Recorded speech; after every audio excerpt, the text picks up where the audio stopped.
उस समय जब बाबा साहब का जन्म हुआ, उस समय का जो समाज था, उस समय के समाज के अंदर ऊंच नीच, अमीरी गरीबी, छोटा बड़ा, छुआछात, निम्न मानसिकता की मैं अगर बात करूं, निम्न मानसिकता की उस समय पर व्यवस्था थी।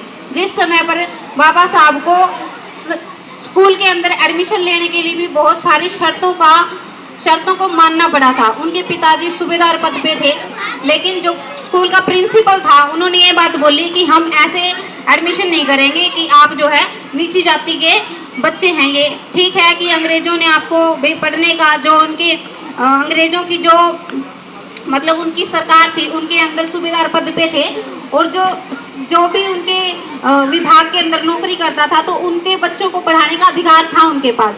तो सूबेदार जी गए, कहते कि मैं ब्रिटिश जो लॉ है उसके अकॉर्डिंग मैं अपने बच्चे का एडमिशन करवा सकता हूँ, तो आप इसको नेग्लेक्ट नहीं कर सकते उनके लॉ को। तो जो उनके प्रिंसिपल थे स्कूल के, तो उन्होंने कहा कि ठीक है, हम तेरे बेटे का एडमिशन तो कर लेंगे, लेकिन उसको कुछ शर्तें माननी पड़ेगी। वो क्लास के अंदर नहीं बैठेगा, वो क्लास के बाहर बैठेगा, जहाँ क्लास के बच्चे चप्पल जूते निकालते हैं वहां तेरा बेटा बैठ के पढ़ेगा। वो क्लास के अंदर नहीं आ सकता, बोर्ड को टच नहीं कर सकता, दूसरे बच्चों को टच नहीं कर सकता, टीचर्स के पास नहीं जा सकता। सोचिए, हमारे बच्चे क्लास के अंदर बैठ के भी पासिंग मार्क्स बहुत मुश्किल से लेके आते हैं। रिजल्ट के टाइम पे माँ बाप को कितनी हार्ट बीट जैसे तेज होती है, हमारा बच्चा पास भी होगा या नहीं, कितने मार्क्स लेके आएगा, लेकिन वो बच्चा बाहर बैठ के, सोचो कैसे उस परिस्थिति को हमें काल्पनिक रूप से हमें सोचना है कि कोई बच्चा क्लास के बाहर बैठा है जहाँ पे चप्पल जूते उतारे गए हैं, तो कितनी अपमानजनक वो स्थिति रही थी उस बच्चे के लिए। 5 साल का छोटा सा मासूम बच्चा होता है, उसको इतनी समझ भी नहीं होती कि समाज की जो व्यवस्था है उसमें उसका ऐसा क्या गुनाह उसने ऐसा कर दिया इस छोटे से बच्चे ने कि उसको इतना अपमान झेलना पड़ रहा है, इतना अनादर उसको झेलना पड़ रहा है। आप सभी के लिए उस छोटे से बच्चे ने आगे बढ़कर इतना बड़ा काम किया कि स्कूल के दरवाजे भी उस बच्चे ने खोले आप सभी के लिए। तो बाबा साहब को जब प्रिंसिपल ने दाखिला दिया, तो उसने एक बात और बोली कि ये पानी के मटके को हाथ नहीं लगाएगा, इसको पानी जो है ना चपरासी ऊपर से डाल देगा और वो नीचे चुड़ू करके ऐसे पानी पी लेगा। तो एक दिन चपरासी जो था ना वो छुट्टी पे था, तो बच्चे को प्यास लगी। अब जून जुलाई के टाइम पे अब हमें कितनी प्यास लगती है, हम 2 मिनट पानी ना मिले तो हम तिलबिला जाते हैं, पानी नहीं मिल रहा है, पानी नहीं है। लेकिन उस बच्चे को ये लगा कि भाई आज चपरासी नहीं आया, मेरे को और कोई पानी पिलाएगा नहीं, तो उसको ये रहा बस जल्दी छुट्टी हो जाए और मैं मेरे घर जाऊँ और पानी पीऊँ, जल्दी छुट्टी हो जाए मेरे घर जाऊँ और पानी पीऊँ। जैसे स्कूल की छुट्टी हुई, दौड़ा घर जाता है और अपनी माँ के पास जाकर के बोलता है, मम्मी मेरे को जल्दी से पानी दे दो।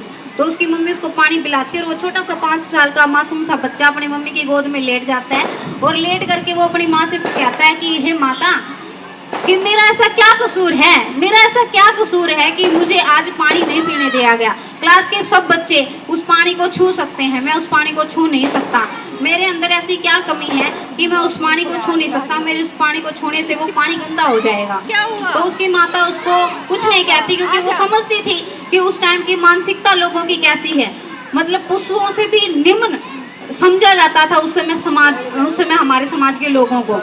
तो उसकी मम्मी जो है उसको कुछ ज्यादा नहीं कहती और कहती, बेटा आके से ना अपने घर से पानी पी के जाया कर और आके ही पानी पिया कर। मतलब शुरू से ही उसके मम्मी पापा ने उसको स्वाभिमानी बनना सिखाया था। हमें हमारी कौम को स्वाभिमानी बनना सिखाना, स्वाभिमानी। तो उसकी मम्मी ने उसको ये बात बोली और वो बात बोल करके वो रोने लगी, माता रमाबाई रोने लगी कि मेरा बच्चा आज सुबह से प्यासा था, उसको पानी नहीं पीने के लिए मिला। तो जब हम देखते हैं हमारे बच्चे को चोट लग जाती है तो माँ की एक ममता अलग ही होती है। तो वो रोने लगी तो फिर उसके आंसू जो थे ना माता भीमाबाई के, तो आंसू उस बच्चे के भीम के चेहरे पे गिरे और वो ऊपर मुंह देखता है कि मेरी मम्मी तो रो रही है। तो उसकी मम्मी को कहता है, वो छोटा सा 5 साल का बच्चा, कि मम्मी आप रो मत, एक दिन मैं ऐसा काम करके जाऊंगा, इस पानी को आज मुझे छूना ही नहीं दिया जा रहा, मेरे समाज के लोग इसी पानी के अंदर नहाएंगे। ये बिसैली का जो पानी हम पीते हैं ना, ये जो मिनरल वाटर हम पीते हैं आरओ का, प्योरीफायर का, ये हमारे बाबा साहब की बदौलत है। साथियों, हमें उस दिन को, हमें उस मसीहा को कभी भी नहीं भूलना चाहिए और अपने बच्चों को हमेशा ये बात हमें समझानी चाहिए कि आज हम पानी भी पी रहे हैं ना बेटा, तो उस बाबा साहब की देन है, उस बाबा साहब, उस महान शख्सियत की देन है। तो 20 मार्च 1927 के दिन चावरदार तालाब के अंदर पानी के लिए महान आंदोलन बाबा साहब ने किया था और वो पानी पीने का हक हमें दिलवाया था। जिस पानी में पशु नहा सकते थे उसे हमारे समाज के लोगों को पीने का अधिकार नहीं था साथियों। और उस महान मसीहा का जन्मदिन आज हम सेलिब्रेट कर रहे हैं। मुझे बहुत बहुत खुशी है कि आज का सुहाना दिन था, जिसकी वजह से कि आज हम खुली आज़ादी के अंदर सांस ले पा रहे हैं। कहने को तो इतनी बातें हैं कि मैं सुबह से लगूँ तो शाम तक खत्म नहीं होगी उस महान मसीहा की। और हम ऋणी हैं, हम कर्जवान हैं। हमारी पूरी जिंदगी अगर हम उनके कर्मों के लिए, उनके गुणगान में अगर हम न्यौछावर कर दें, जब भी हमारी शायद कम पड़ जाएगी जिंदगी, उतने ऋण उस बाबा साहब ने, माता रमाबाई ने, हमारे समाज के अंदर जन्मे हैं जितने महापुरुष, उन सबका हमारे ऊपर बहुत कर्जा है साथियों। और हम अपने बच्चों को उनकी विचारधारा से अवगत करवाना चाहिए। हमेशा शिक्षित बनो, संगठित रहो, संघर्ष करो। इन सभी शब्दों के साथ एक रोटी कम खाओ, अपने बच्चों को जरूर पढ़ाओ।